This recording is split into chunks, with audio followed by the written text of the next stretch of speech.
ไปดีចេញបកស្រាយក្រោយខ្លួនរងការចោទប្រកាន់ថាកាប់លុយជំនួយយកមកទិញដីនិងទិញផ្ទះរាប់$10,000នៅលើបណ្ដាញសង្គមផ្ទុះការវែកញែកក្រោយអ្នកជំនួញអនឡាញស្រីដ៏ល្បីអាជីបានកោះកកាយទទូចឲ្យไปឌីបង្ហាញនៅចំនួនលុយដែលមហាជនជួយដល់កងទ័ពជួរមុខនិងជនភេសកឲ្យបានច្បាស់និងបានសង្ស័យតារាភេទទី3រូបនេះកាប់កេងលុយជំនួយយកទៅទិញផ្ទះនិងទិញដីនៅឯខេត្តសៀមរាបជុំវិញការចោទប្រកាន់នេះไปឌីបានបកស្រាយរួចមកហើយប៉ុន្តែរឿងនេះបានកើតឡើងម្ដងទៀតក្រោមការកោះកកាយរបស់អាជីកាលពីយប់មិញនេះលោកបានចេញបកស្រាយម្ដងទៀតនៅកណ្ដាលយប់អាត្រៀតនិងបានបញ្ជាក់យ៉ាងច្បាស់អំពីចំណូលចំណាយតាមរូបភាពជាក់ស្ដែងដែលលោកបានបង្ហាញពីពេលកន្លងមកតាមរយៈការឡាយ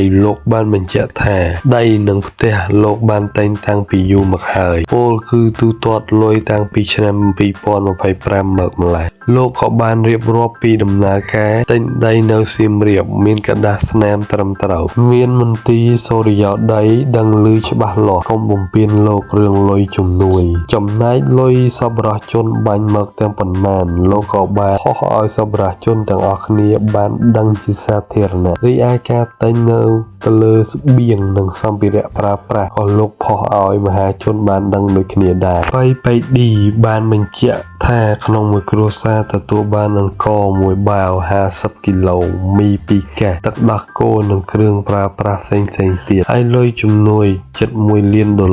លោកជួយចិត្តបាន100កុងតឺន័រសម្រាប់អ្នករៃអង្គាសដូចគ្នាថវិកាប្រកាសជាបានដឹងហើយថាអីវ៉ាន់1កុងតឺន័រត្រូវចំណាយលុយអស់ប៉ុន្មាននោះជាមួយគ្នានោះដែរไปឌីក៏បានបញ្ជាក់ទៅកាន់អាជីចោទរូបលោកទទួលជំនួយលើកទី1ចិត្តបាន$1 លាន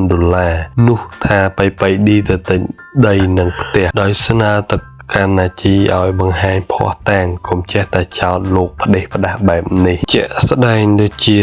លុយចំណេញពីការថតរឿងភូមិគ្រឹះអាគមនេះជាដើមម្ចាស់កុន Farm Corner របស់លោកបញ្ចាំងមួយខែហើយទាំងរោងកុននីមួយសុទ្ធតែមានសន្ទុះនៃការគាំទ្រច្រើនគណៈសម្បត្តិលោកបានច្រើនហើយចំណូលទទួលបានច្រើនដូចគ្នាមិនមែនលោកទៅយកជំនួយសប្បុរសជនជួយដល់កងទ័ពនិងជនភេសកជាលុយចំណេញនោះទេដូច្នេះហើយមុននឹងនិយាយអ្វីមួយត្រូវគិតគូរនិងរកប្រភពឲ្យបានច្បាស់លាស់ไปឌីបានបញ្ជាក់ថាភាពមានបានរបស់លោកសពថ្ងៃនេះមានផ្ទះធំមានឡានទំនើប